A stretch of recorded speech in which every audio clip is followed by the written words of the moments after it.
The first time I ever heard about doubloons was in Neopets. And like... Wasn't that like ancient pirate treasure currency? Yeah, but it was like the Neo-Pirates. Right. Like, obviously. Neopets. Neo-Pirates. Yeah. Shouts out. Neo-pedantic, you know? Like, it's how the Neopets are feeling now that they're not relevant anymore. And it hasn't been for the last 10 years or so?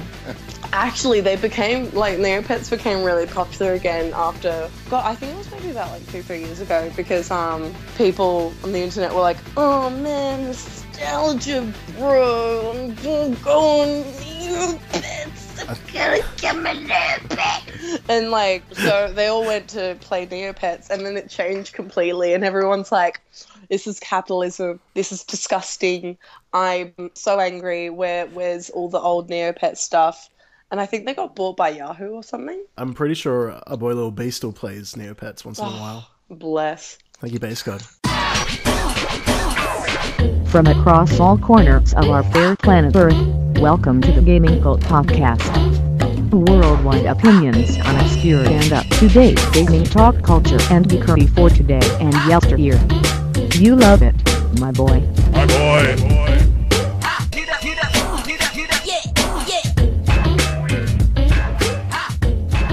Hello and welcome to episode 50 of the Gaming Cult Podcast. I'm your host from sunny Melbourne, Australia, Zac Innes. Joining me all the way from the dear reaches of Stockholm, Sweden, we have Martin. Hello, Martin. Hello, Jake.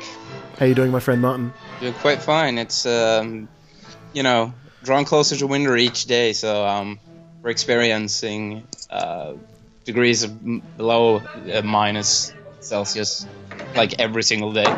Just less and less sunlight.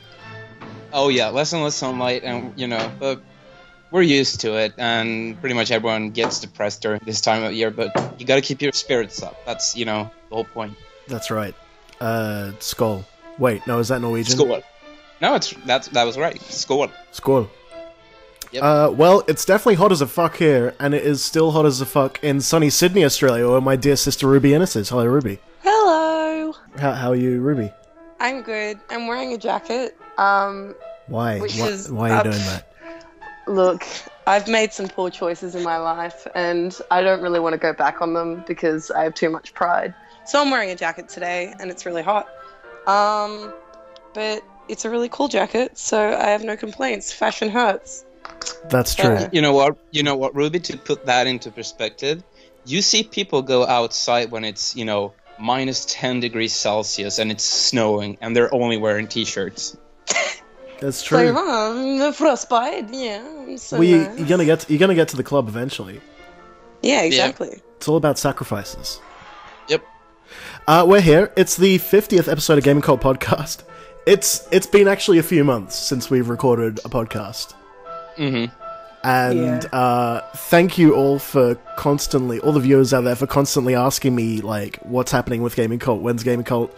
Here it is, and sorry it's taken so long to do another one, but we're here, we're not going anywhere, we ain't going nowhere, we can't be stopped now, because it's bad boys and girls and gender fluid people for life. I think that was like the original Puff and Daddy. Also a dog. That was, Marley shouts out. I think those were the original Puff Daddy lyrics, though. I think I quoted that verbatim. Yeah, probably. We can't be stopped now, because we're all ranges of people for life. Bum, bum. I think Puff Daddy was all about equality, honestly. I think so. Yeah. Well, it was Bad Boys for Life. Yeah. I mean, what about the good boys, though? What about the nice guys? Hey, you know what? That's true. Always finishing last. Oh fuck. Oh god. They just can't catch a break, can they? Oh man. Oh no. They always finish last. Man, I wish Zac was here. He's in Japan. That's right, he is. Yeah. I'm hoping that I kind of would have caught his attention like just over messages, so he could like randomly get in on this a little bit, just to give us like some screaming Naradir updates or like some.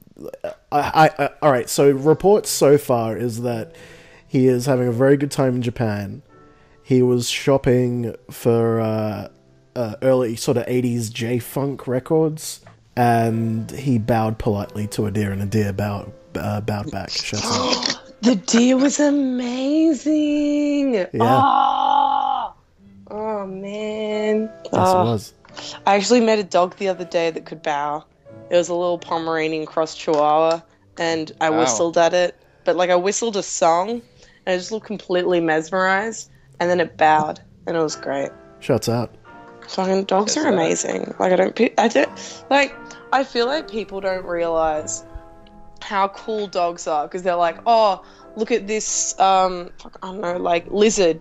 It's so different and edgy, and most people don't like lizards because, ooh, snakes with legs. And so I like lizards because I'm cool. Well, but fuck dogs because everybody likes dogs. Well, you know what? I feel it's just a lot of people trying to live in the fast lane, and I say there's nothing wrong with playing it safe. Why not enjoy a dog once in a while? I think dogs are basically just the spa day of animals. Okay. The spa day. Like, bear with me. Okay. Dogs are the spa days of animals, because when you're a 50-something-year-old lady, and you know your husband's not being too nice, and your kids are shit, and they don't love you anymore, and you know you're just those looking for an escape. Shitty children and horrible husbands. You're looking for an escape, and here's Deborah, and Deborah's like, Deborah. I found a spa. Deborah. It's an hour and a half away. We can get away from our lives. And so you go. Is that what a 50-year-old sounds like to you? That's what Deborah sounds like. I'm like 19 years away from 50 now that I think about it. And you're gonna sound exactly like Deborah. So basically, that's how all middle-aged people in Australia sound like. Yeah, everyone's Deborah. But everyone's Deborah. Deborah takes you to this spa, and the spa is welcoming. The spa is welcoming. It is warm. It likes you for who you are. Everyone there's real nice, and you may get a bit wet. And much like a dog, it slobbers all over you. It's very welcoming and kind. It loves you for who you are. There we go. Shouts the dog out. is like a spa day. You brought it around. You know what? Air horns. Shouts out. We're in the building. Thank you. Martin, do you have dogs in Sweden? No. No. We only have the polar bears walking around in the streets. You know. Yeah. No dogs. No, dude. Polar bears is Finland. You got moose over there. Ah, okay. Yeah. Fuck. Yeah. That's a mistake on my behalf. No, it's not like, I've been, training German Shepherds all my life or anything, but yeah. What do you wait, hang on, rewind a little bit. Never mind talking about linking, dogs to recreational, hygienic, activities, like spas and things. My sweet boy Martin, have you been training dogs? Yes. But here's the thing, training them for what?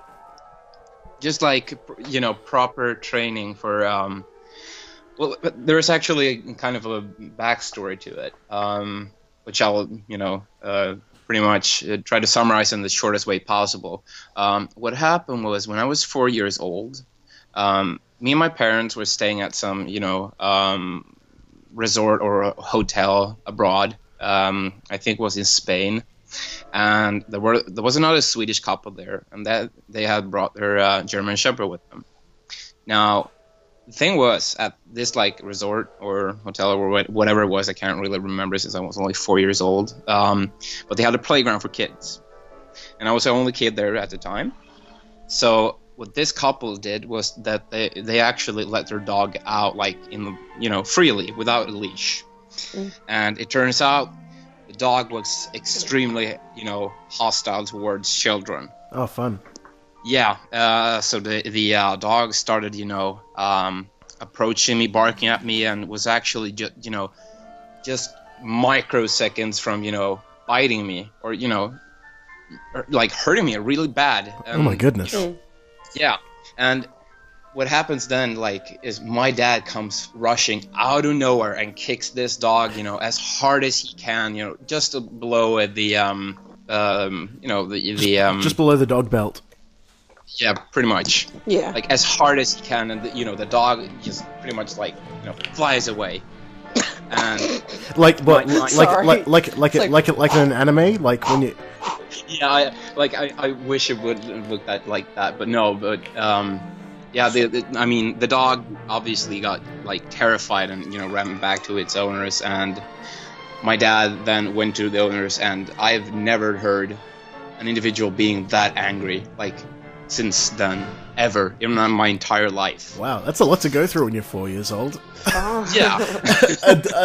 a dog as big as you almost kills you, and then your dad Your dad kicks the dog. and then your dad starts screaming at the top of his lungs when you're 4. Yeah, to the couple that had let the dog outside, and so who let the dog outside? It was obviously that couple, right? Yeah. Well, now we know. Now we know who let the dogs out. Yeah, Who exactly. let the dogs out? That couple whose dog attacked Martin when he was 4. Yeah. That's the song. That's it. Yeah. So basically, I got pretty traumatized by all this, which is a pretty normal reaction, I suppose, and Sure. I developed some kind of phobia towards dogs, especially bigger dogs. And what happened was that my parents' neighbors, where I grew up, actually had bigger dogs, just as pets, basically.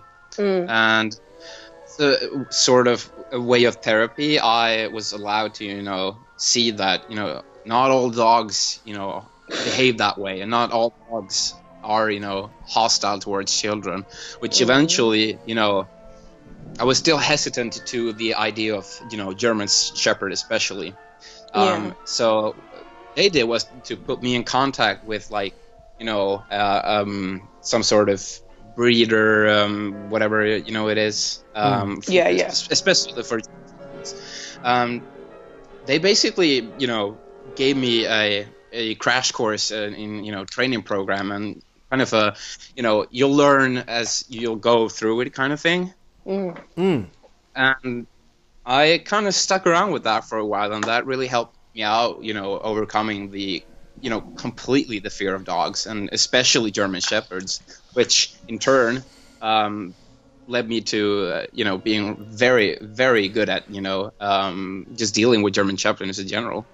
That's fantastic. I've actually got a little bit of a German Shepherd hang up myself, because I had one bite me on my lip when I was probably 13 or something. Was that Ivana's dog? No, it wasn't at all. Although that dog was an absolute terror. Yeah, she jumped on me when I was really little.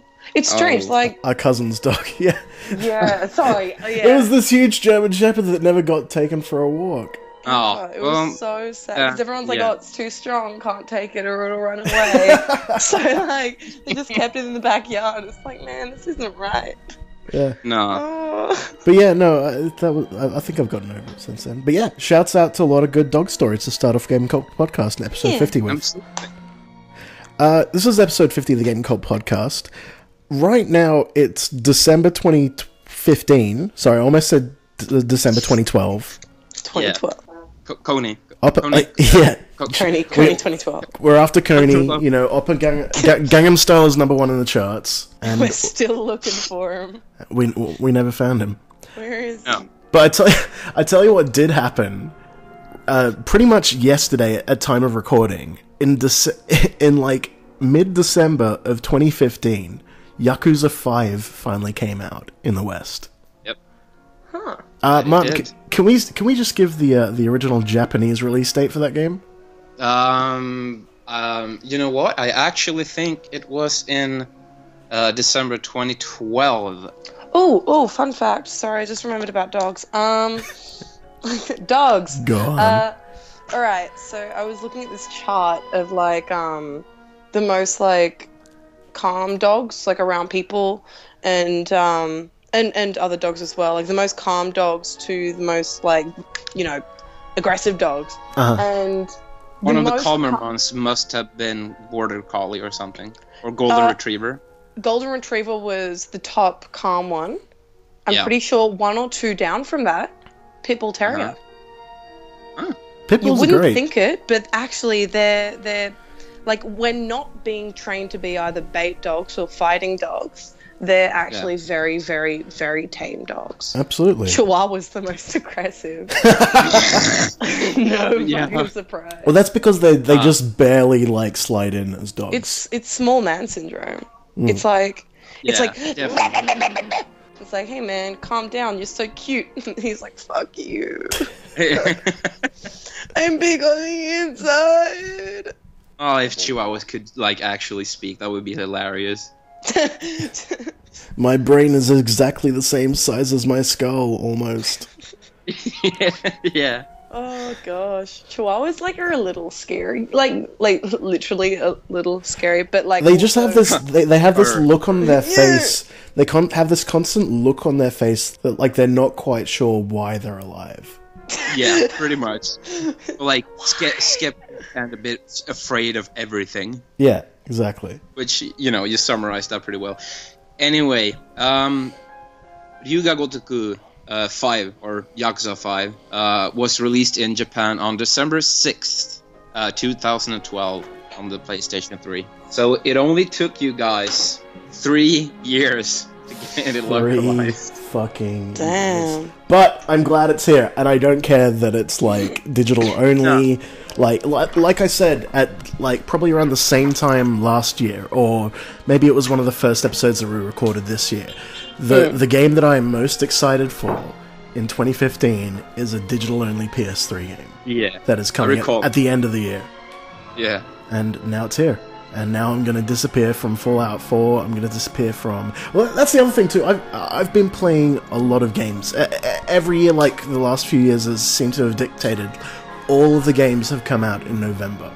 Oh no, it's a big year, like a big month for games. Like, as someone who works at a game store, every single game that is big usually comes out in November or the very early December. And not just for that. the holiday seasons and... Oh, it's awful. And not just that. It seems like in the last month, the amount of announcements, and that's why, like it's all still fresh in our memory now, but, like, the last... Sorry. There is some Croatian going on in the background. I'm a manly baba.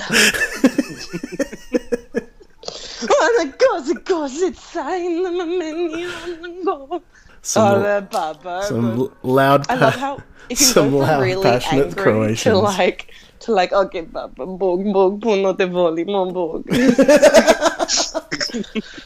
It's like the two, they're amazing. It's like, oh, I love it. Sorry, go on. But yeah, what I was getting to is basically, like, I can't even process how much has been announced and how much gaming news there has been in the last month alone. From the entire year, for that matter. Well, basically let's not forget Shenmue 3. Like, well, yeah, that's the other thing too. We've like it's actually coming, isn't it? Yeah. Like, it's still real. Like, I still go back and, like, I don't give a shit about, like, reaction videos. I think the whole idea of reaction videos are this new thing, and I get Let's Plays, like, I watch a lot of Let's Plays, but reaction videos are just I think it's a really, really impotent idea. I But love reaction videos just because, like, they're so pointless. It's like, They're extremely watch pointless. me watch a TV. It's like Gogglebox, except it's like an individual person. oh yeah, sorry. Yeah. Gogglebox is I don't know if you know of it, Martin, but Gogglebox is basically. I know what Gogglebox Oh, you know? Thank God. Okay, Yep. I don't have to explain it because I hate it.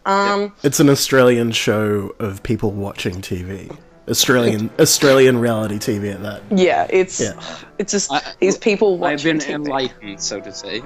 Oh God, it's so dumb. But yeah, it's reaction videos are basically like, hey guys, this is Sonic Lover 342. I am watching, I'm gonna be watching my favorite Sonato videos tonight.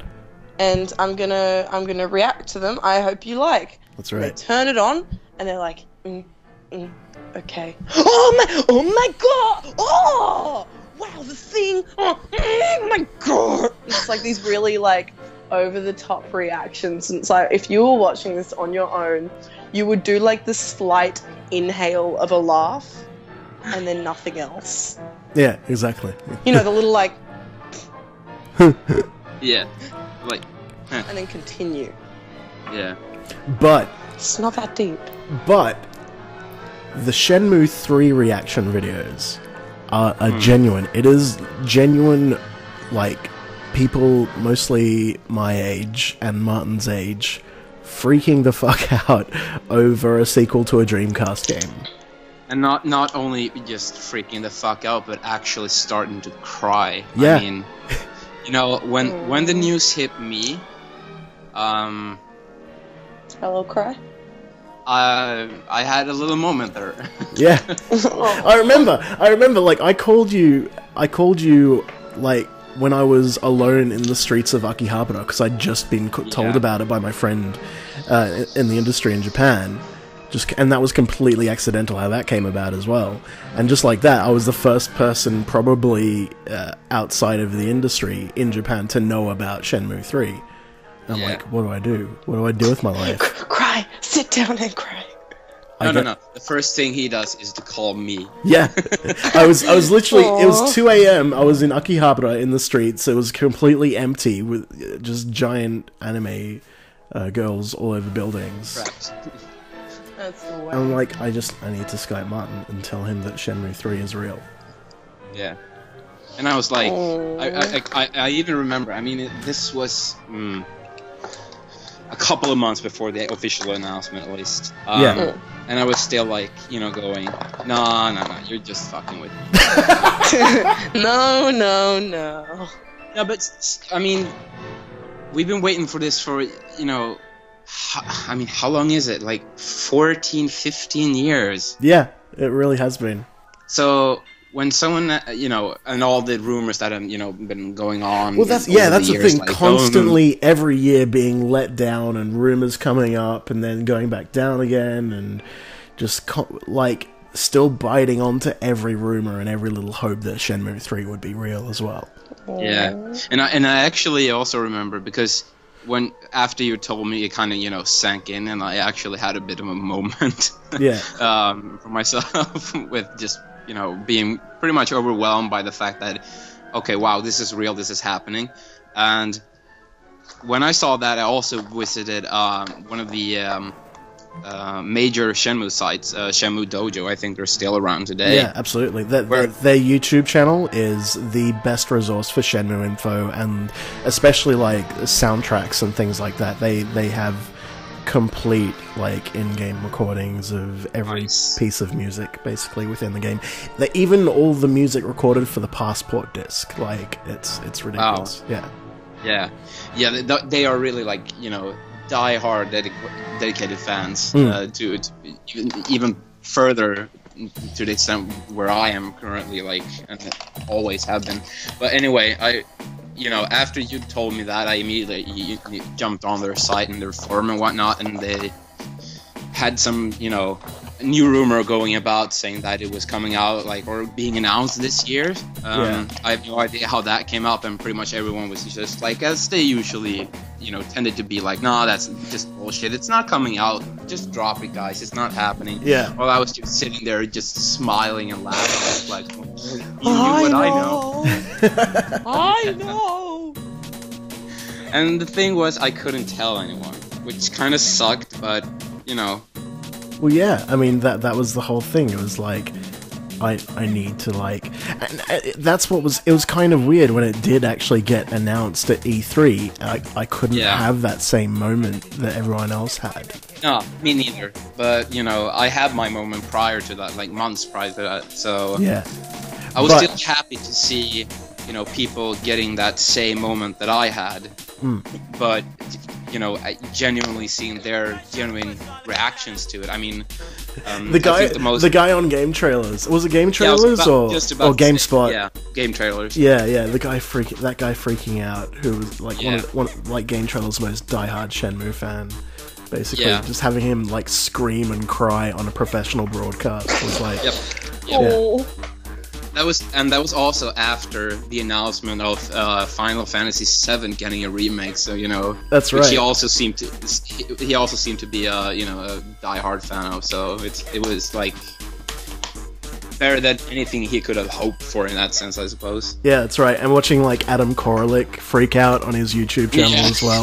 Adam Koralik is another really dedicated like Shenmue fan and like YouTube game collector kind of vlogger and everything, who has like some really, really good, I think, informed like opinions about video game and the video game industry in general. I think absolutely. I watch, like, as soon as he puts up a new video, I instantly watch it, actually. Yeah. And I think I've done that for like the past 2 years maybe. I know for a fact that he has like pretty much everything that was released in you know, regards to Shenmue, some sort of Famitsu exclusive Shenmue disc in 40 copies or something. Yeah, absolutely. Yeah, I've almost found myself a copy of that before. But but like this was all leading up to, like, Shenmue 3 was a big thing. But the amount of like gaming announcements on that level have just been constant ever since E3. Up until like a few days ago with the PlayStation Experience conference. Yeah. And then the Video Game Awards before that. Right, so the Video Game Awards, they came out and announced that Psychonauts 2 is coming. Oh, I'm so pumped for that. Right? Oh, man. I think they're doing a Kickstarter thing for it. Yeah, that's the thing. And that pissed a lot of people off when it came to Shenmue 3. And I bet people will still be bitching about it when it comes to Psychonauts 2, which, like, you know... I mean, like, look, I understand, like, oh, man, why did you just make the video game? But, like, I mean, they're coming out from you know, a very long time to make a number 2 or a number 3 or a number 11. Well, that's the thing. Certain game. I played the first Psychonauts on the original Xbox. Like, it's a great game, and like, I don't understand why. Like, if people were truly interested in playing Psychonauts 2, what's the point of getting upset that, you know, you may have to give a donation so then they can continue making the game? Like, if you want to play it in the future, I don't understand, like, why you would get upset about helping them out. Hey, I dropped, like, as soon as Shenmue 3 Kickstarter was up, I dropped, like, the collector's edition straight away. Yeah, same. Yeah, it was like, if you're a fan of a game, then why not support it? I even think, you know, when it comes to Kickstarter, if, you know, they don't follow through with the project, someone might have to correct me on this if I'm wrong, but if that would be the case, then you would get your money refunded. Oh yeah, it's full refunds. Yeah. So what is the problem? Money back. I think people are just like, if we have to buy the game, why should we have to put money towards it? It's like, well, you want the fucking game, man. It's like going getting the game. Like, it's like going, oh man, I want you to make like going to a cake store and being like, I want you to make this cake for me, and they're like, okay, well, we'll need the money for all the supplies for the cake, and then you'll have to pay a little bit more for the actual cake. And it's like stomping your feet and going, I want my cake. I don't want to have to pay for too much because you should just have the ingredients out of nowhere and also fuck you. And you go and buy a cake from Coles because you're shit. Yeah, you go buy a shit cake for your shit child. And then your child cries and you go, well, this is capitalism. Yeah. The weight of the world is crushing your soul, my child. Have this Coles cake. Have this chocolate cake with like white squiggle on it. It has edible silver baubles on it. Yes.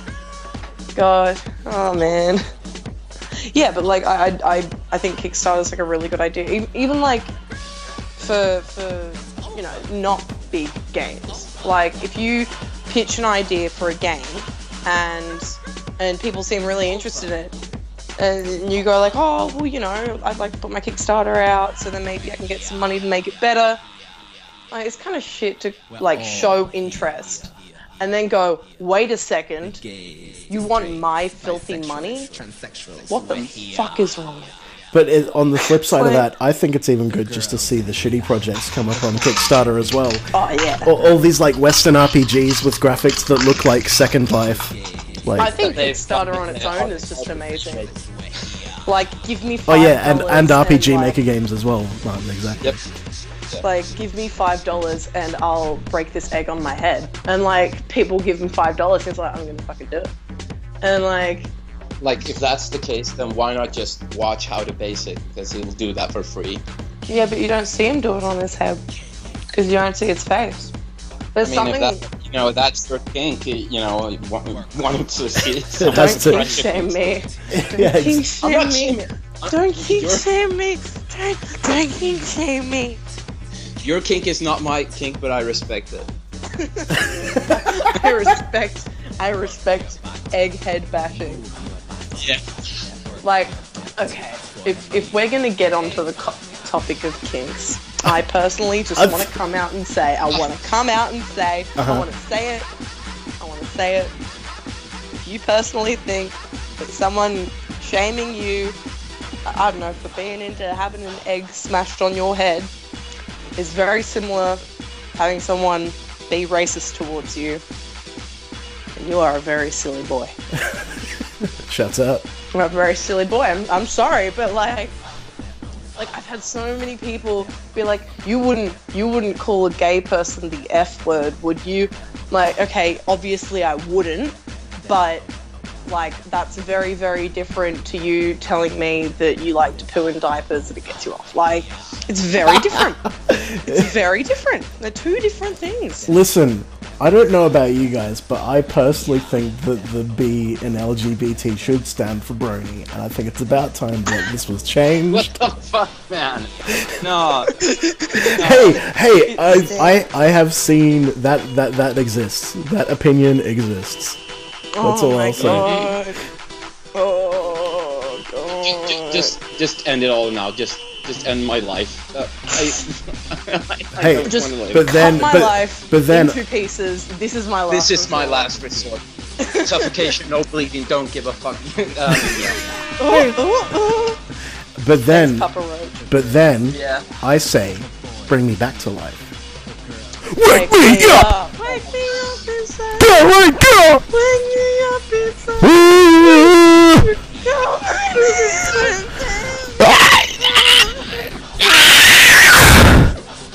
Memes, am I right? How about them? Dank memes? I personally love Pupinescence. memes. I'm gonna do it. I'm gonna. Are your memes dank enough? Look, I'm Do a they- dank do they- girl. Do they have a little spice to them? Look, I like to weigh up my memes like naan bread. Okay. So Why? you got chili naan, Okay. which would be a spicy meme. True. You got cheese naan, which would be kind of like a mild meme but still tasty. True. You know. Then you got garlic naan, which is dank. It's a dank meme. True. And you got plain naan, which is just your standard meme. I think this is a lot of meme talk, and I don't like it. Puppinessence. Ruby, I can hear the goddamn chewing gum again. Sorry, I no, forgot about getting close to the mic with it. Okay. This is the new ASMR segment on the Gaming Cult podcast. Is that better? Yeah, that's fantastic. Okay. Right, Alright. that was the ASMR segment of Gaming Cult podcast. I'm gonna put it in a receipt. Save it for later. Filing Save your it tax for return. later. Much like receipts and tax returns. Video- I want to talk about a game. Yeah, video games. games. I have a game that I want to talk about. Let's do it. And I feel like it's probably come up on every single podcast and, I don't know, thing ever. But I want to talk about it because I want to talk about my experience with it. Let's do it. I want to talk about Undertale. Martin, are you ready? I'm listening. Well, we can't do it without a countdown. That's what I'm saying. That's what I'm hinting at here, Martin. So did we get from 7? Ruby, I think we should do this countdown from 7. Yeah, I agree. Okay, so Martin, I think we should do this countdown from 7. 6. Sorry. All right. 7, 6, 5, 4, 3. Oh, 2. sorry. There's just a mess. There's a mess in my room. There's a mess in my room. I just don't know what to do. Okay, start from 7 countdown. 7, 6, 5, 4, 3, 2, 1. Undertale. I'm going to talk about Undertale today. Nice. And I want to talk about it because, not because everyone's talking about it, but I really liked it. I got told about it. Actually, I found out about it through Game Informer because they sell it at my work, and it got a 9.5 out of 10. So I figured, hey, it's not like a AAA game, but it's got a 9.5. Maybe I should give it a try. It's only $10 on Steam, so I was like, why not? And I played this game, and to be real, I did kill the first main character that you meet, and I felt really, really bad about it. Because in this game, you don't have to kill monsters. You're a little human that's fallen into this pit, and you're in the big old monster world, and you can fight monsters, but you can also not fight monsters. And you can get through battles with monsters by flirting with them, complimenting them, hugging them, not hugging them. Like, choosing not to hug them is an option, and they respect that you respect their boundaries. So I accidentally killed the first main character you meet because I didn't know what to do. I was like, shit, this was the wrong thing to do. This was definitely the wrong thing to do. That's like a standard reaction when you don't know what to do. You kill the main character immediately. Yeah, and then I felt really bad about it because it was the first character that was nice to me. It's like a revisiting of Zac's Skyrim character, Ace Munfist. Yes. Oh my god, Ace Munfist. Yes. He did so well with that. Oh. Was that the one that he didn't put any armor on? He just wore underpants and they did only just punch people? powered up his strength to everything, and then just punch. Just one. He was a 2013 One Punch Man. Oh my god, One Punch Man is great. Oh, but Undertale. Yes. I really like it. I killed her, but then I didn't save and went back, and then I made sure that I didn't kill her. But what's really cool about this game is that, you've got your physical save points, but it auto saves without you knowing. So when I killed her and then didn't save, went back and didn't kill her, I bumped into the main bad guy, and he's like, I know what you did. You killed her, you felt bad, and then you came back. I'm like, shit, this is gonna be good. And so I played through it, and I played through the good ending because, I felt a lot better about myself. It was so good, and you had it was funny, it was really funny, and you get a proper connection with the characters, and the art style really reminds me of Earthbound. Oh, it's really cool. It's such it's so cool, and I don't know. It was. I had to do a project at uni and make a Unity scene. out of whatever I liked, and I decided to do it out of the first house you go into, but I didn't have a floor plan. I couldn't find one online, so I had to make my own. And because like the design of the game itself is really simple, it was like super easy to make a floor plan, just because it was like, you know, it was all like pixels and whatnot. Nice. And it's just such a pretty game, and it's so cool. And then I tried to do the bad ending, and I stopped playing because it got real spooky. Oh no. Yeah, I got really scared. Oh no. Because I started reading ahead, and it's like, oh, there's a jump scare at this part. I'm like, okay, I'm not playing anymore. Oh no. What were I'm you, not playing anymore. you were reading it? Oh, you were following a walkthrough to kind of help you through. A little bit, yeah. I was just like, That's fine. I do that. Like, Yeah. because I was like, oh, I wanted to I'm get guilty this as well. ending. Because, like, I can't stand when people are like, oh, it's compared to use a walkthrough. I don't use a walkthrough. I'm really good at video games. It's like, shut up. Yes, you I'm gonna have. play King's Quest V all the way through without a walkthrough. It's like, stop being poo. Stop being a big old poo. It's nearly impossible to play King's Quest V all the way through without a walkthrough. That was that was the joke. What a meme. Maybe you are all homosexuals. That was the same joke. The Simpsons is a really good show. Oh I man. like it. Oh god. Another game that I played really recently. Have you ever played The Ship? No. The what?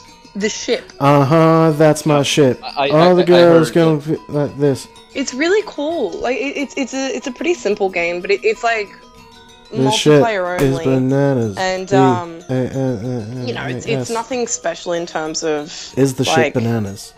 Yes. BANANAS. Thank you.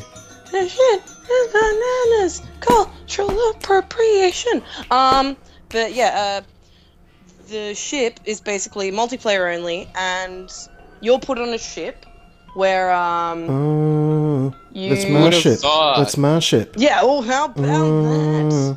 The ship. That's my ship. That's And, my ship.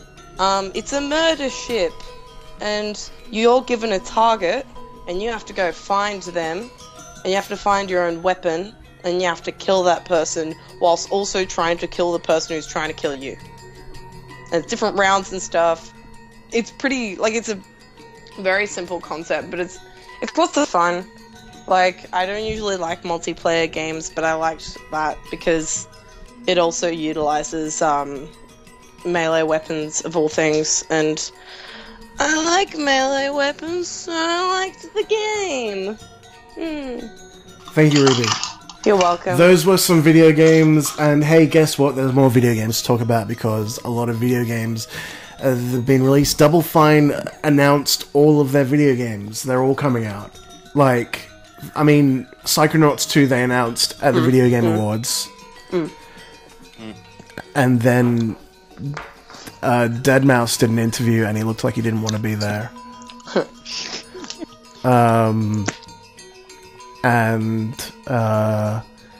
Someone presented an award and fucked it up and was also drunk. I feel like that'd be me at an awards show. Like, you know what? It wasn't that bad. They gave a shout out to Kojima at the show. Now, this would be good to have Cody on to talk about, but he's not here this episode. Yeah, Kojima was not allowed to attend the Video Game Awards. Why not? Because he's still under contract with Konami.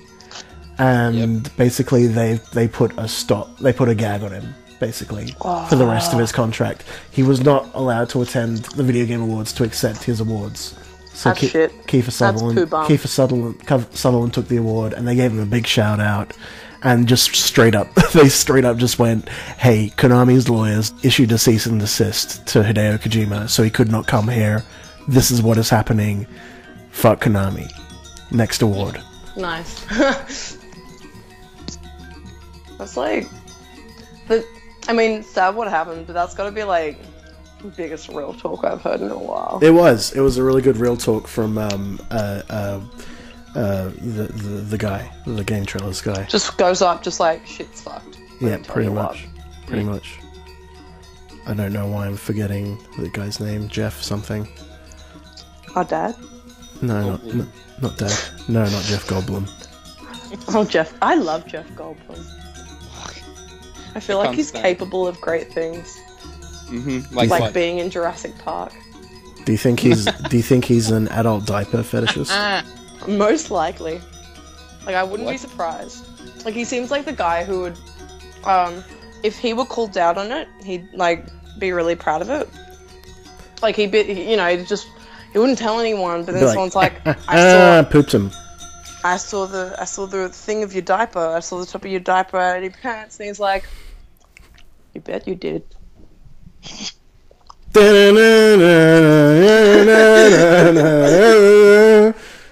still have that laugh from that movie. When he's in the helicopter.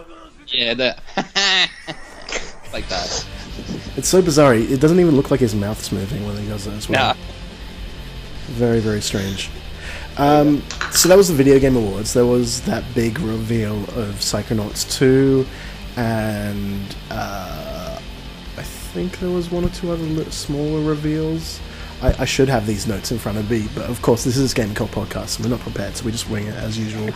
But hey, I know from the PlayStation experience there was actually some small segments of gameplay from the Final Fantasy VII remake. Yeah, that's the thing. That's what I really wanted to talk about, was the Final Fantasy, the PlayStation experience.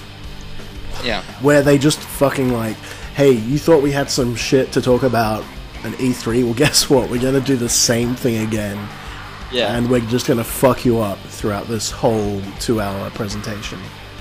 Yep. And that's exactly what they did. They showed a new trailer for Final Fantasy VII Remake. And I'm sure a lot of people, nerds, are really angry that it's not turn-based combat anymore from the 2 seconds of gameplay that I saw in the new trailer. That is literally every fanboy on every forum as this is being recorded, like right now. I'm not ready for this old thing to be new. No.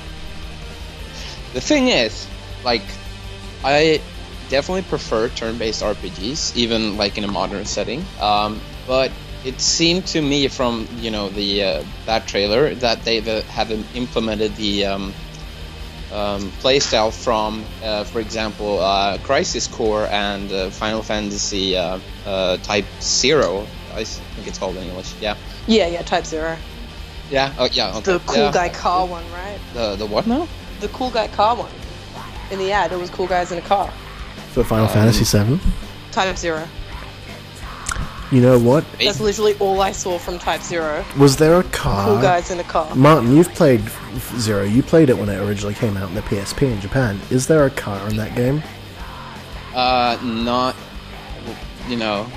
that I can remember on the top of my head. No. Why? Maybe it was just the ads, but like... I think someone's mixing that up with Final Forza Fantasy 6, I'm sorry. 15. It was Forza 6. Sorry about Oh no. Oh no. I'm sorry. You know what though? There is a car in Final Fantasy 15. Martin is right. There is. Maybe it wasn't 15 that I saw the ad. Yeah. Because that definitely had that description that you just put out, the cool guys in a car. Yeah. Yeah. And they all had like cool hair because they're all cool guys. Spiky hair and yeah. fucking insane weapons. The episode Duske demo was weird because it was like this area, and Cody agreed on this as well. It's like this area looks like where Cody lives, rural Georgia, but with Final Fantasy monsters. And there's Hicks driving around in pickup trucks. Shouts out. Okay, just butting in, like really out of nowhere, but just butting in, and then you can talk about that. But I was told yesterday that the theatrical poster for Star Wars, the one you see like all over the place, it's got all the characters on it. Yes. Yeah. Apparently, Korea has the exact same one, except they've taken out the black guy. Oh, for fuck's sake! Oh, nice. Yeah, I shit you not. I was told yesterday, and I'm still like just in awe about it. Like, exact same poster, except he's taken out. Why? I sincerely think that Korea needs to get its shit together. Go on. Good job, PlayStation Korea. Experience. I can't imagine what like the Green Mile poster would have looked like in Korea. Adam Sandler. No, it's just Tom Hanks shrugging. Adam Sandler. Yeah. Adam Sandler. Get closer to the mic with the gum, Ruby. Adam Sandler.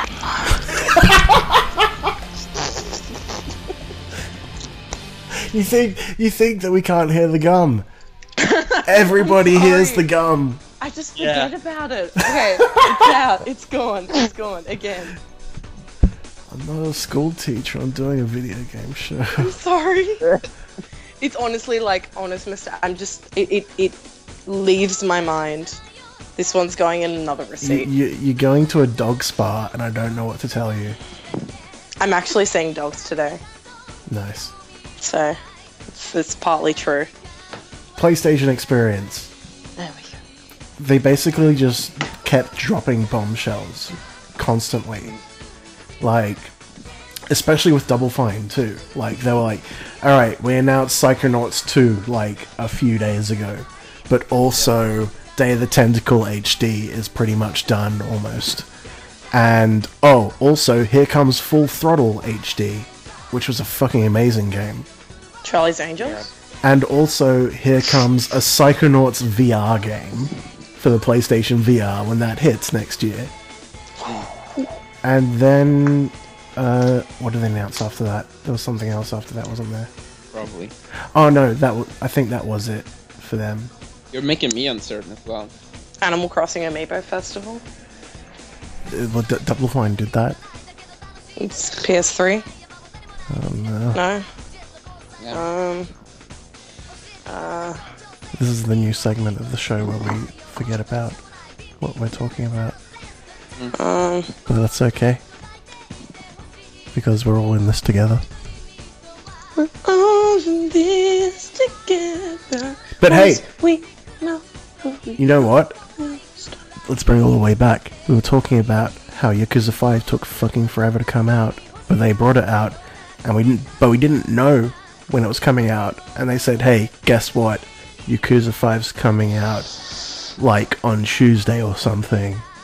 And then you're like, holy shit, I didn't know that. That's fucking great. And in that same sentence, while you're still excited, they go, Yakuza 0 is coming to the West. This, yeah, as I told you previously today, just great news. And that was like shock for a Yakuza fan like us. That was like total shock that was like a 1-2 punch of that after fucking like so many years of like Sega just saying we're done with the Yakuza series in the West because we decided to put all of our money into we put all of our ducks into the fucking Yakuza 4 zombie spin-off. Yeah, because and for some reason think that didn't do well, so goodbye Yakuza for the West forever. Yeah, exactly. The spin-off didn't do well, so they pretty much said like, "Well, fuck you guys. We're not like localizing anything else anymore for a while, at least." But then they come out with that big 1-2 punch. Bless you, Ruby. Bless you, Ruby. Sorry. But then after that, Sony PlayStation come out and say, "Hey, Last Blade 2 is coming to the PlayStation." Okay, that's unexpected. That's weird that just came out of nowhere. Last Blade 2 for Neo Geo. Yep. Also, here's King of Fighters 14. Now, apparently, King of Fighters 14 was announced at E3, and I didn't realize it. But that was my first time hearing about King of Fighters 14. Yeah, same. Was it announced at E3?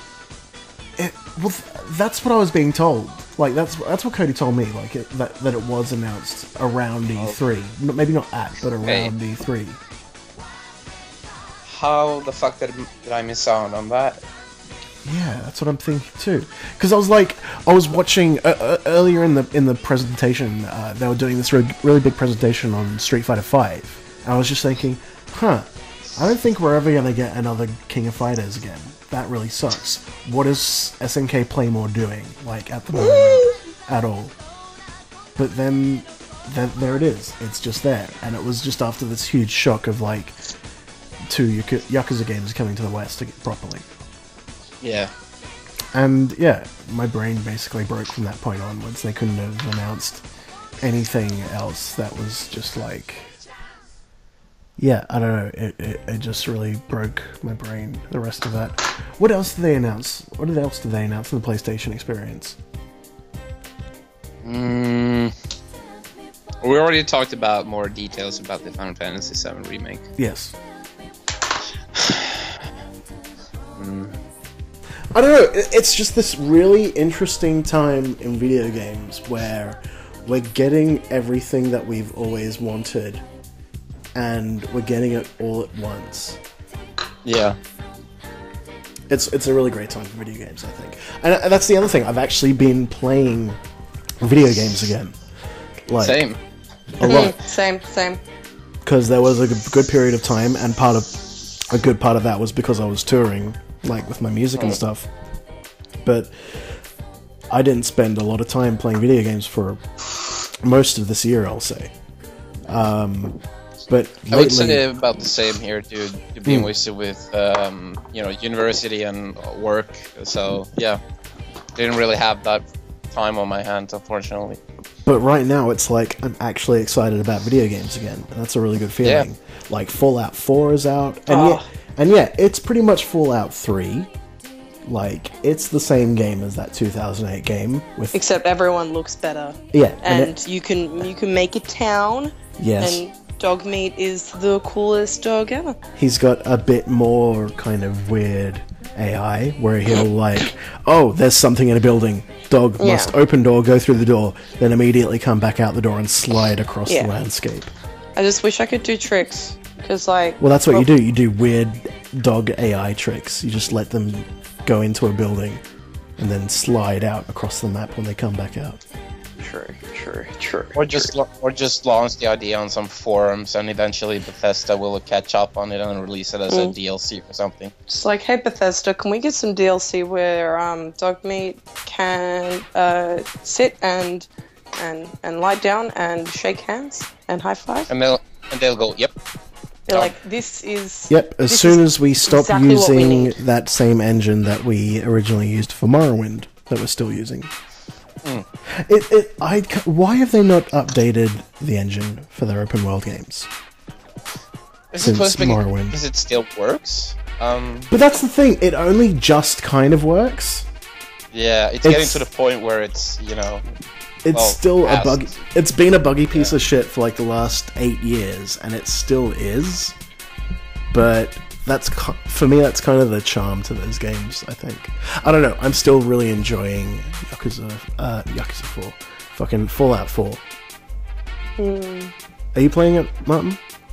No, I have yet to pick it up, actually, but I've heard good things about it from friends that won't stop talking about it, pretty much. Whereas I'm just sitting here playing...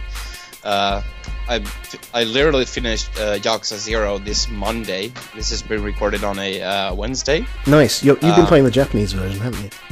Yeah, so, with you being very excited about localization, that's really not an issue for me because I play all the games in Japanese anyway. But I'm really excited, that you and other fans are now able to partake, in the whole experience. That's right. So don't get me wrong at all. But I have actually not played Yakuza 5 properly yet, and I actually have it running in the background as we're currently recording this. That's right, you were playing the Japanese version of it like a couple of years ago, weren't you? Yeah, I bought it a couple of years ago, but I never got around to play it for some reason or other. But after finishing Yakuza 0, I was like, well, I might as well, start with 5, because then I pretty much, finished them all. And shouts out to the Yakuza Fan website as well. They've always been big followers of Gaming Cult Podcast since the beginning. They have been it's been Christmas and New Year's for them, a million times over, just very recently. So shouts out to Yakuza Fan. Go check that out if you're a fan of the Yakuza series. It's a really good website, yakuzafan.com, I think it is. Or just Google Yakuza Fan, and they're on Twitter as well. Go check them out. The same level of fanaticism as Shenmue Dojo, pretty much. Yeah, I figured. Video games. There's a lot more of them, and what we play at the moment when we play sometimes these video games, and it's a bit of a hobby, and it's a lovely pastime, and why not? Why not play video games? No, that's not. I'm not asking why not to play video games. I'm saying It's like a rhetorical question. I'm saying, Video hey, games are for nerds. And how can you get girlfriends if you play video games? And you can't play sports when you're playing video games. And if you even say FIFA, it's not even a real sport, it's a video game. And video games, you can't get a drinking problem from having beeries with the boys, and then you have beeries alone, and you can't do that when you're playing a video game. instead of games. Yeah. I just don't that begs me to ask the question, does every purchase come with, a complimentary percentage of atheism and a fedora? Yes. Shuts up. Okay. Just checking. Now, Martin, I have a question to pose to you, if you'd be so kind as to indulge me. Absolutely. Now, in Sweden, you have the People's Beer. We do have the People's Beer. But tell me, Martin, in Sweden, do you have the People's Game? Well... And I'm not talking about Pippi Longstockings on the DS. Oh no, of course not. Because we do have that, fully, entirely in Swedish, I might add. Yep, shouts out. I almost bought a copy of it when I was in Stockholm, like in 2012. Yeah. That's just strange. But no, not really the equivalent of, the People's Beer. More like, the social games that are, prevalent in pretty much every Western society. I suppose that's as far as it goes, kind of. Yeah. Unfortunately. Socialism, the game. Oh. People's Free Beer. healthcare, communism.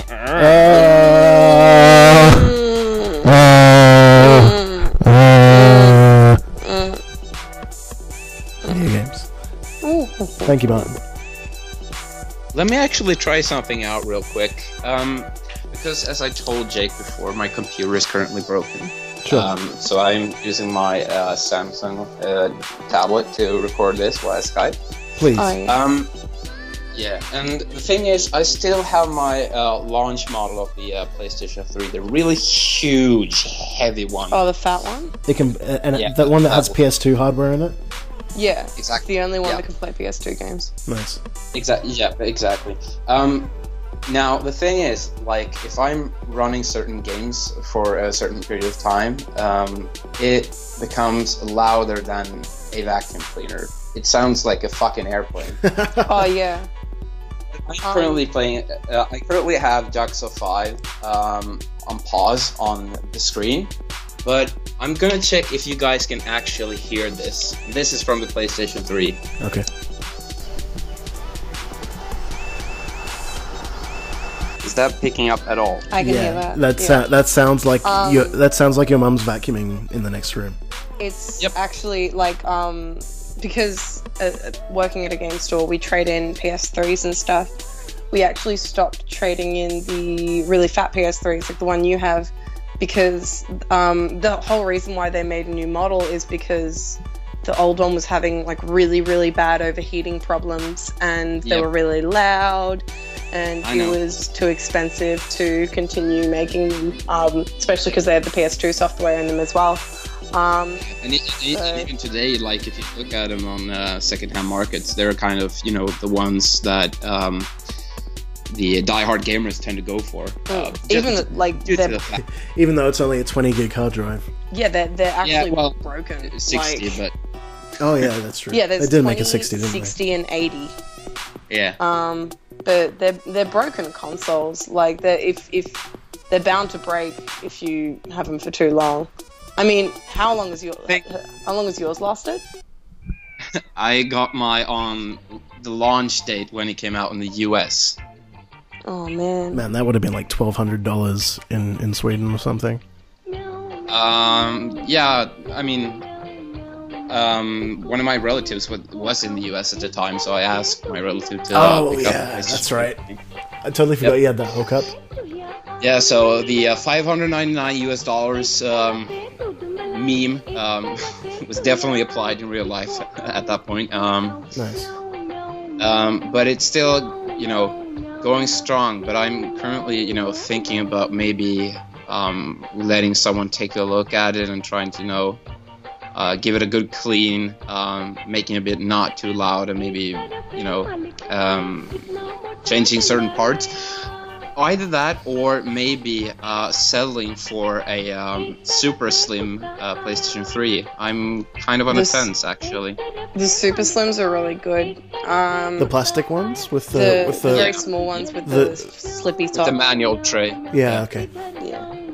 I've still got the first slim model that still has the automatic tray. Those are still quite loud. Yeah, we've got one of them too. Yeah, I've actually noticed that the Super Slims are kind of hard to come by here for some reason. Like, even on, the secondhand market, like, people seem to be quite satisfied with them.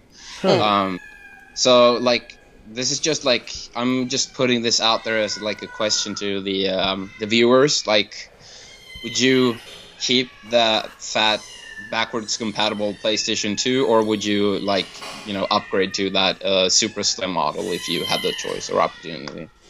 Okay, guys, I gotta go. go. Right into gamingcultpodcast@gmail.com. I gotta go. What happened? Shit, I think Ruby just got sent out through the cat dimension. Oh man, not again. We can't escape it. It's never going to leave us. But that's fine. You know what? I say the cat dimension is always welcome. Even if you do take my siblings once in a while, as long as you return them. And they always do. The cats always bring them back. So that's fine with me. In good health. Yeah. So my sister will see you next time. What were we even talking about? God, all those interdimensional travels. Yeah, write to us at gamingcultpodcast@gmail.com with your PS3 tips. I would definitely appreciate it. And go ahead and go on your PS3 right now. Go to your PSN store. And buy that Yakuza 5. Yeah, go buy Yakuza 5. Go download it. It is a big download. You'll have to make some room in your PS3. Go to your game data utilities folder. And you'll, like, even if you're like, oh, I haven't got any games to clear out, really. Hey, go check your game data utilities folder. And you'll see, like, there is a bunch of, like, installs from games you haven't played since, like, 2009, 2008. You'll go see it. You'll be there.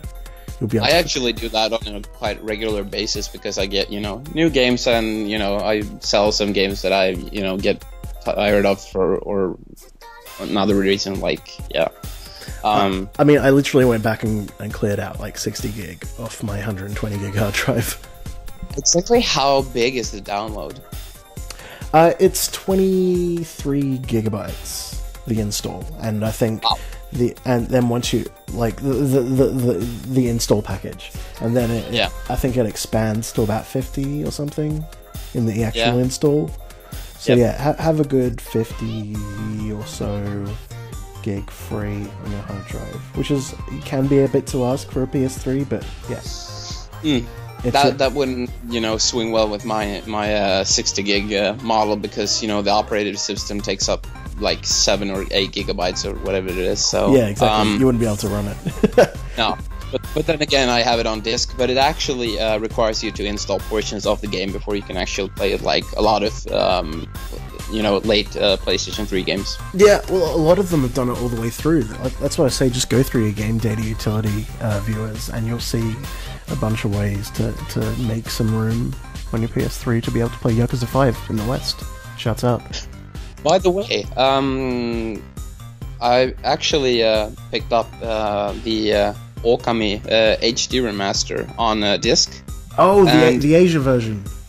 Yeah, no, the Japanese version. Oh, nice. So Okami, like, what was it called, like Dai Zekkeiban or just Zekkeiban or something. Anyway, because I remember this clearly when they came out, like, they pushed the fact that the Asian version would have English subtitles, right? That's right, yeah. What happens when you have your system set to English as the the system language, and put that game in? It installs the game on your hard drive. Right. The entire game. So you basically only need the disc to just boot up the game pretty much. To authenticate. Yeah, and if your console is set to English, and I found this out because like I said, my PlayStation 3 is an American one, and the Okami I bought is the Japanese version, not the Asian version. It installed the game in English. Oh, really? I didn't know that. That's a surprise. Neither did I. I did not expect that at all, actually. I expected to, play it in Japanese, but... Well, that's what they advertised. That's why Play Asia was like, hey, that's why you need to buy the Asia version of this if you want a physical copy of this with English subtitles. Yeah, which is, as it turns out, complete bullshit. Like, so if, you don't like Asian versions, like, personally, I don't like them at all. I prefer like Japanese, American, or PAL. Then you can definitely pick up the Japanese version of that disc-based version and still play in full in English. Huh. That's bizarre. You know what though? I don't think they'll be doing that with Dead or Alive Extreme 3. I think I might actually have to buy. If I choose to buy that game, I will have to actually get the Asia version. You probably would if you don't speak Japanese correctly. Yeah. Yeah, a lot of there's all this perceived hype at the moment about, not hype, or perceived scandal of reasons why Dead or Alive Extreme 3 is not coming to the West. And people are like, oh, because this, that, and people are getting angry because of objectifying women, hypersexuality in games and so on. No, absolutely not. Feminist organizations know that this game is what it is. That no one is going after this game. It's because the sales in the West were fucking poor for the first two games, and especially the PSP spin-off as well. Like, these games were unsuccessful in the West, and that is the reason why number 3 is not coming to the West. Actually, I have to correct you there, because it is actually the opposite. They sold, moderately well in the West. They sold even better in the West. But what Koei Tecmo did was they made a public statement that they would not bring the game to the West due to the the political climate here, and that the West don't really share the views as the Japanese people do. I presume that they were trying to say, because some things get lost in translation. I imagine there was some Japanese guy typing this statement, and he basically declared that, well, you don't share the view upon sexuality as we do over here, so we don't want to for it to become like a full-blown shitstorm, so we won't bring it over. It seems a really weird case of jumping the gun then, because nobody's really angry about this game. Everybody knows what this game is. Especially since this is the third installment, or rather fourth installment if you count the spin-off of the PlayStation Portable. Yeah, nobody's been angry about these games because they're shitty. They're shitty soft. They are softcore porn games with volleyball. Yeah. It's just. And that's it. Yeah, that's it. It's not a good game. It's just. Nope. The first one was I think people said well, it's fun, but it's also very But that's the thing though. Bad games are their own kind of subgenre in Japan anyway. Whether they're hypersexualized or not, there is a whole section of gaming called trash gaming, or what? I was about to say it's called kusoge. Kusoge. Okay. And it literally translates to shit game. Yeah. So yeah. Yeah. And those are some of my favorite games that come out, especially when they get the ones that used to weirdly get localized for PS2 by budget companies, Phoenix, or what was it called again? Yeah, Phoenix Games. But that was all the really shitty European animations by Dingo Pictures stuff. I'm talking stuff like Demolition Girl and Paparazzi and all these really weird kusoge trash games. Yeah. That would somehow make it to Japan, because there would be series of hundreds of these, The Simple series, I think it was called in Japan. Yep, that's it. They were all developed in Japan, and they were also sold at a very, very cheap price. I'd love to go back and collect the Simple series. If I was still a hardcore collector, that'd be a really fun thing to do. Yeah, same. They started out on the PlayStation 1 and the Dreamcast at the same time. Oh, wow. And then they went over to the PlayStation 2, and then I think they completely dropped the entire series.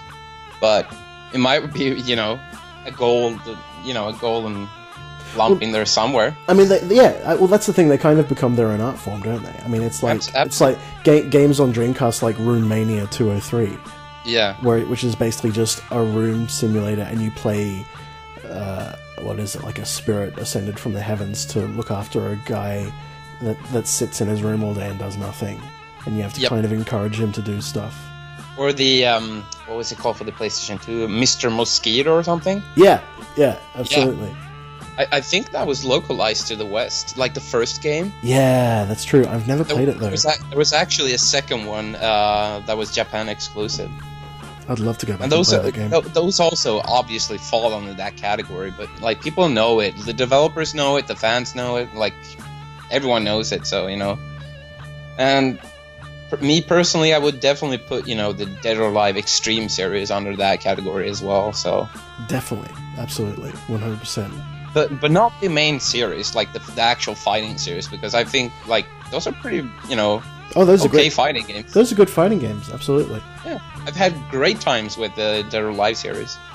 They just have a Ksoge like spin-off, basically. Pretty much. I mean, there's probably tons of different other series that have suffered the same fate or whatever you want to call it. So. But like you mentioned before, it's still it's quite refreshing to see that SNK is still around and kicking with King of Fighters 14. Yeah, and it looks really good too. Like the animation looks superb. It's still 2D. The engine looks fantastic, and there's like every character ever. It seems to. I think it's going to have the biggest roster yet in the King of Fighters game, which is really exciting. Well, would it surprise me one bit? I mean, they have a lot of characters to choose from. What else? I mean, I've been playing Final Fantasy 14 again. With that crew. Shouts out to Cody and Josh and Gavin and Ryan and everybody. Stevie B as well. Shouts out. It's good to be playing that game again. I've been playing the Heavensward expansion, and oh man, the music on that expansion is so great. I actually switched from once I'd finished through all the patch material in the end game of the original vanilla Final Fantasy 14. I switched the voice acting from Japanese to English because they got a whole new cast of English voice actors from like Britain and around Europe and stuff for this expansion. Like they had a much bigger budget, so they got some really good like British voice acting, and it was actually worth the switch. Like the voice acting in Final Fantasy Heavensward is amazing. And yeah, it's really good. Really enjoying Heavensward. It's an addictive MMORPG. I'm losing plenty of time to it. That's the downsides of playing MMORPGs. I mean, I was into World of Warcraft, 10 years ago, and I wasted 6 months on that game and just, stopped like that. And decided, well, this isn't really for me kind of thing. I'm more into playing games by myself in that aspect, especially when it comes to RPGs. So, absolutely. But what else have you been playing? Dude, like Super Mario Maker on the Wii U. Yeah, I've been hearing a lot of good things. It's amazing. It really is. Like that game is so much fun. Well, I mean, we've talked about it in the past episode, but like, yeah, it's just limitless possibilities and the creativity of people making. I mean, that's what you do. You play it to play other people's levels. If you're not going to create them yourself, which I don't personally. But yeah, people are so creative with these new levels, and they just keep getting better and better. And I think I hope they keep supporting that community for years to come. Yeah. Other than that, I got Splatoon, and I'm really enjoying that. That's one of my favorite multiplayer games that I can remember in recent memory. I finished Life is Strange, and I mean, we'll talk about our games of the year in the next episode, or the first episode of 2016. But like, I think that's a big contender for game of the year for me. Life is Strange. I recommend everyone go out there and play it. There's a limited edition physical version coming out in January as well for PS4 and Xbox One possibly. But yeah, that is always welcome from my perspective. Actual physical copies of the games because as time progresses, we're seeing more and more games being just download only with. Like Jaxa 5, for instance. It kind of made sense for Life is Strange because it's episodic, but yeah, it did so well for Don't Nod Entertainment and obviously Square Enix that there's going to be a really nice boxed physical version with like soundtrack and art book and stuff that comes out in January sometime, I think. So go pick that up if you're interested in playing that game, I'd say. Because I'm definitely going to take a look into it. It's a really refreshing. It's one of the best stories in video games that I've come across in a very long time. Life is Strange. Go pick it up. I also played Beyond Eyes, which was a download game, and it's about being a blind girl in France, and you lose your cat, and that's about it. You have to be very It's a short game. You have to be very patient to play it because you are a blind girl and you're not running around. Basically, that's all I'll say. But it's one of the most beautiful games I've played in a while. You need to be really patient to play it, but I think it's worthwhile for a one sit down kind of few hour experience. I really enjoyed it. It's quite beautiful. What else? King's Quest. Holy shit, Martin! There's a new King's Quest game out.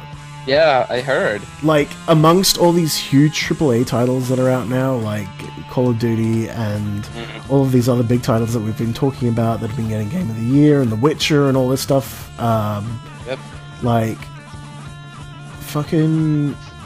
And The Witcher 3 is really good, by the way. I've been playing that quite a bit too. But, like, there's a new King's Quest game by Sierra, and I think it's Gentleman Game or Fine Gentleman Games or something that came out of nowhere. And it's episodic as well, and it's really good. Like, it's really, really good. It's actually Sierra bringing out a King's Quest game again, and it's brilliant. That's absolutely amazing. Yeah. It's really good. Like, it's one of the most beautiful looking games you'll play all year, and it's really funny in the quirky kind of King's Quest, like Sierra Adventure Games way of writing, like quite quaint humor, I guess. They still kept that quirky kind of humor. Yeah, quirky, quaint, silly, but also really funny with like good writing, and the voice acting is like Pixar movie level. And there is actually a lot of Pixar like movie voice actors in this game as well. Oh, okay. Yeah, you'll notice. Oh, that's fucking the dinosaur from Toy Story and stuff like that. Like, yeah. There's a lot of really good voice acting in the game. Yeah, King's Quest. Go get it. Like, people will forget to play that game because it came out amongst everything. I think it's currently even free right now on PSN Plus, PlayStation Plus for the PS4 right now. Yeah. What else? A new Corpse Party game came out for the Vita, but I still haven't played that yet. I got a really nice collector's edition of that with soundtrack. It's actually like a double CD soundtrack with the soundtrack for all the games in it, like both of the PSP games and the Vita game. Yeah, were those digital only in the West? Because I know they got physical releases in Japan. They were digital. They were both digital only in the West. Yeah, the first two Corpse Party games. Yeah. But this new one is out through Xseed and Marvelous Entertainment. That's excellent. Really nice collector's edition of Corpse Party. I forget what the subtitle is, but yeah. Anyway, go look that up. What have you been playing, Martin? Well, like I said, just 2 days ago, I finished Yakuza 0 finally, which for me, like you mentioned, being a contender for Game of the Year kind of thing, that is definitely one of the top ones for me personally, because it takes the franchise to a whole new level. Despite being a prequel, it is like, story-wise, it is very, very heavy. What happens to it, and it also gives you very detailed, insights into both Kazuma Kiryu and Majima Goro, which like are the main protagonists in like all the Yakuza games. Yeah. And you actually come to relate to them on some sort of level, like both, but in different ways. And you definitely, it all makes sense if you actually played like all the games, you know, from 1 to up to, well, now 5 that was being released, like you mentioned. It explains why they have the personalities they have, and so on and so forth. And yeah, it was quite like, you know, as I said, it's very heavy on the storytelling and emotion-wise as well. You actually get affected by it. Wow. Yeah. So I spent a good 150 hours in that game, just, you know, doing, you know, obviously the main story, but I also, you know, indulged myself in doing sub-stories and just walking around doing mini games and stuff like that. I had a great time with that game. Other than that, I've also finished Tales of Hearts R finally for the PlayStation Vita. Oh yeah, I remember that coming out. That was a pretty under the radar one. Yeah, and from the looks of it, that will probably become one of the more expensive games for the PlayStation Vita in the upcoming future, the Western release anyway. Right. Okay. I don't think it sold that well. Like, I picked up the Japanese version like a good year before it was localized over here. So it was the Japanese version that I played. But I don't know, I got stuck about 10 hours in and just put down the Vita and didn't touch it for a while, and then just picked it up one day and just, yeah, finished the game. It was actually quite good. Despite being a remake from, you know, 2007 on the original DS or whatever it was. Right. There are so many. I just can't keep up with the Tales series games anymore. There are just so many coming out. There's at least one or two coming out every year now. Yeah, and there was one released, like, well, an entirely brand new one released this year, both in Japan and also over here. It only came out on the PlayStation 3 in Japan, though, which is quite surprising, seeing as it came out on both PlayStation 3 and PS4 here in, you know, in our territory. Tales of Zestria. Yeah, that's it. Yeah, I guess that only got a PlayStation 3 release in Japan, and here it got both. So I would have preferred it to play on the PlayStation 4, because I find that the controller for that system is, like, you know, one of the best controllers of all time. Oh, I agree. Yeah, I definitely prefer it as well. So, you know, I would have liked that, but, you know, I'm not really complaining otherwise. But I also picked up that new Legend of Zelda game, Triforce Heroes. Oh yeah, I hear mixed things about it. Yeah, I think I've spent about 5 or 6 hours maybe into the game, and, like, well, it's a spin-off game.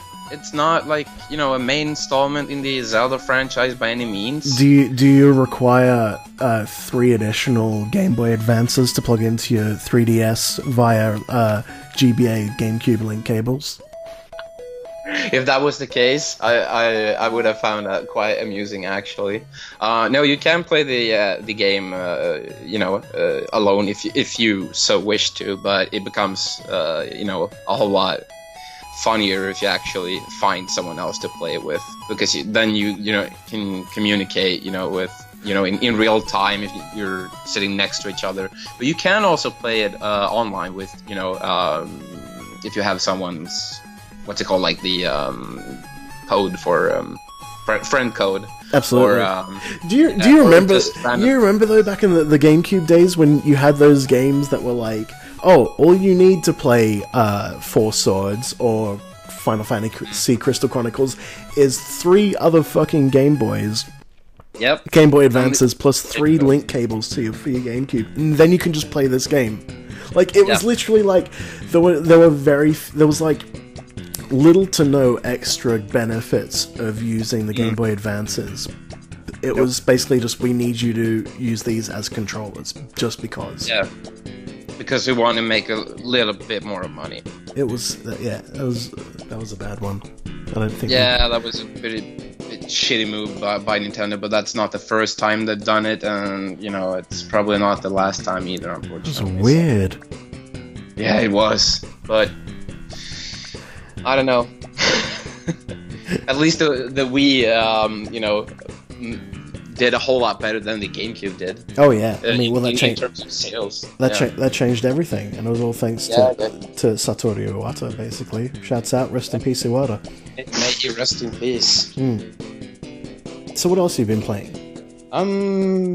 Well, as it turns out, I became a trophy hunter, so I've been going back to like old games that I finished, years ago, and starting to get a lot of trophies for several different games. Some of them being like, I finished Final Fantasy X HD Remaster for the PS Vita when that came out in Japan. But I've gone back to that and started, collecting all the really hard trophies to get, because why not? I suppose it's a bit of an OCD kind of thing. Yeah, why not? I'm not sure, but, Go for it, I say. But, yeah, but since that's one of my personal, top 5 favorite games of all time, I don't really, have an issue with doing that. I enjoy every single second I spend on that game, so...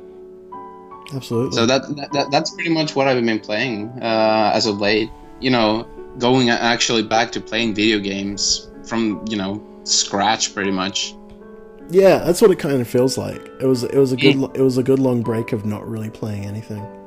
Absolutely. I mean, I've been so busy with university, work, and music, and everything. So I really haven't had the time to just sit down and enjoy a proper video game. But now that I've actually had the time, I feel kind of grateful. Mostly because I was able to play Yakuza 0, because that actually left a dent on me in a good way. You were like, hey, video games, I'm all for it, let's go. Yeah, exactly. The whole thing, like, stop playing video games, nah, doesn't apply anymore. Not for now, at least. Whoa, you're saying, Martin, my friend, you're saying you have changed your stance. I'm saying I might have considered the possibility of changing the stance. Oh my goodness. We're possibly making progress here. Viewers, how about that? What do you think? Write to us, gamingcultpodcast@gmail.com, and you say, Martin, my friend, I see that you play these games, and then you write the rest of the email from there. That's what I want from the viewers from the next episode. Martin, my friend, I see that you play these games, and then that's something. And then something, yeah. So let's have some of those in, gamingcultpodcast@gmail.com, and we'll read them out on the next episode. Absolutely. Martin, we did it. We did it. We did it. We done did it. God damn it. We done diddly did it. We done. It's done. I got Project Zero Special Edition Maiden of Blackwater for the Wii U as well. Yeah, because that. Yeah, I saw Adam Korlick doing a video about it. Yeah, I got that, and it's a nice physical edition with a nice art book and a steel book, and I don't give a shit about steel books. Why are we still making steel books? I have no idea. I don't get it. I don't need 2 cases for my game. And I've never seen anyone, out of all the people that I know that, buy or collect video games, I've never seen anyone put the games in those steel cases. Never. Like, what do you like the steel cases, viewers? Do you like having them steel cases? Write to us and let us know.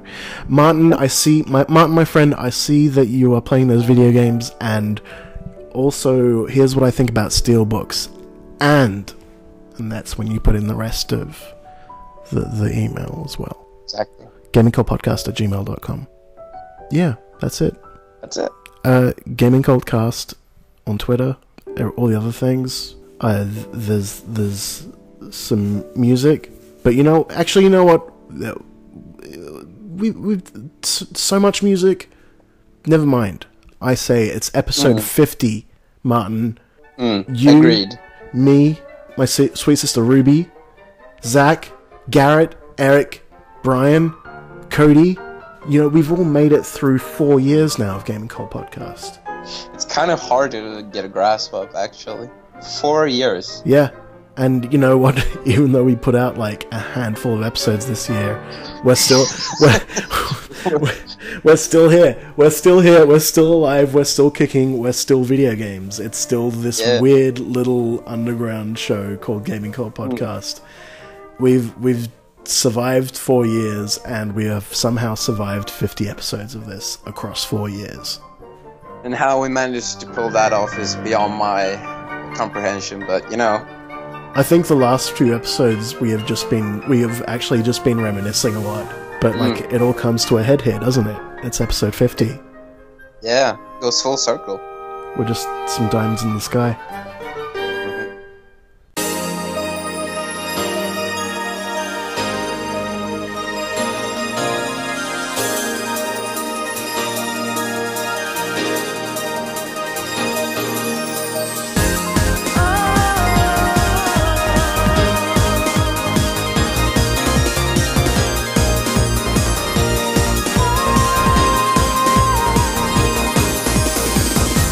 Another day is like a new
You're the reason why I feel so high.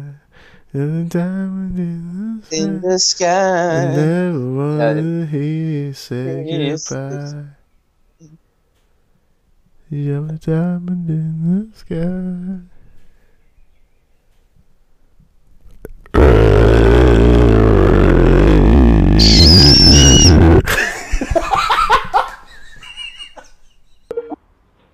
I have Titanic behind the scenes on my Xbox, Jake. I don't want to hear that. Why? Why don't you want to hear it? Is that for the Seinfeld fan fiction? Yeah, man. It's like that kind of inspired me to do a Curb Your Enthusiasm one. But, like I have it like all set up too.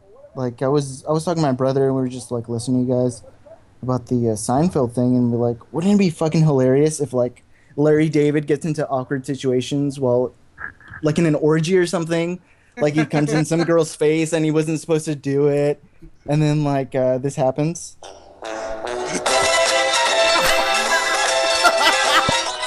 Like, Larry, you're not supposed to come on her face. What? I didn't know. And then it's like,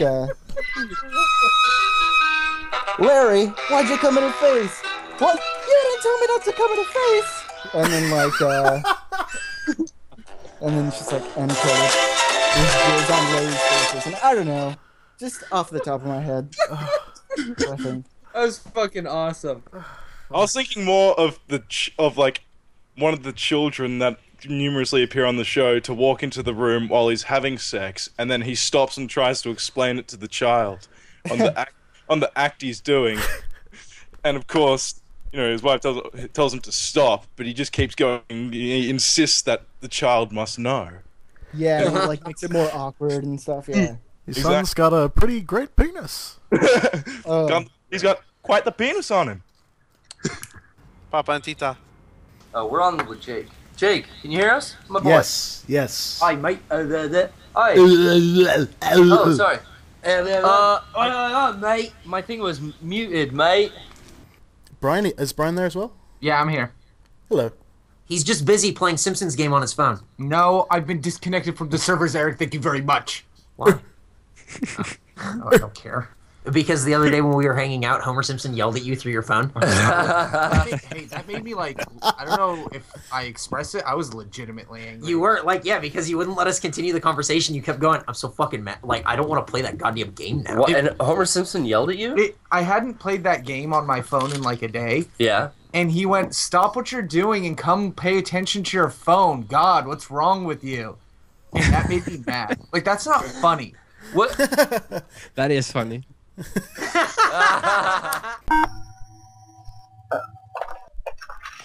Yo, what's up, dude?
What's up? Hey, Jake, you're alive. Oh shit.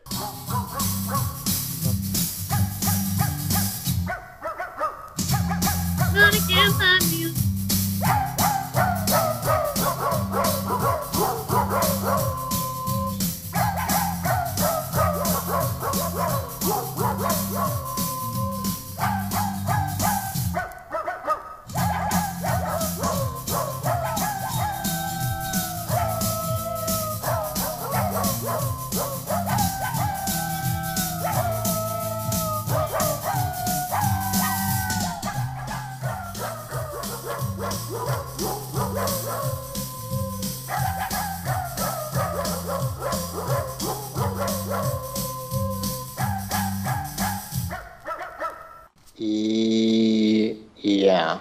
Yeah. So, hey, did you make a deuce?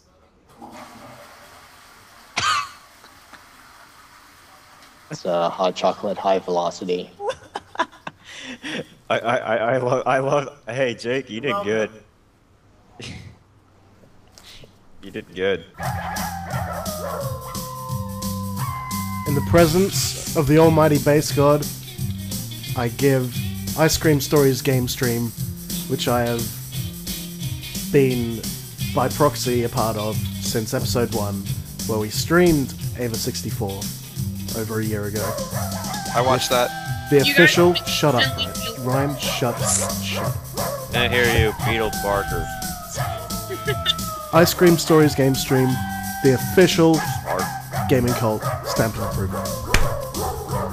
Okay, what about Ryan and Cody? Because that's what this is. Ryan and Cody. Gangsters forever. Gangsters Ride or forever. die. Ride or die. That's the name of this stream. And Don't say that you're ending the also- stream. You just end it. By also proxy. So basically, that's the Ice Cream Stories game. Ryan Your and guess Cody. or a different name. Was there ever going to be Ava any difference? Gangsters.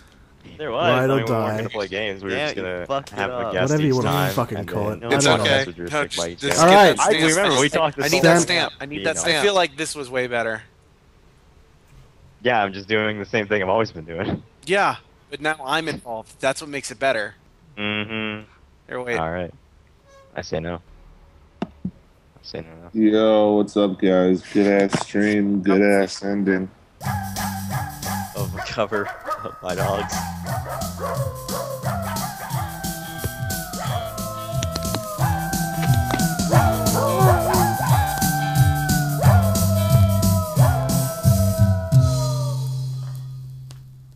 Good skit.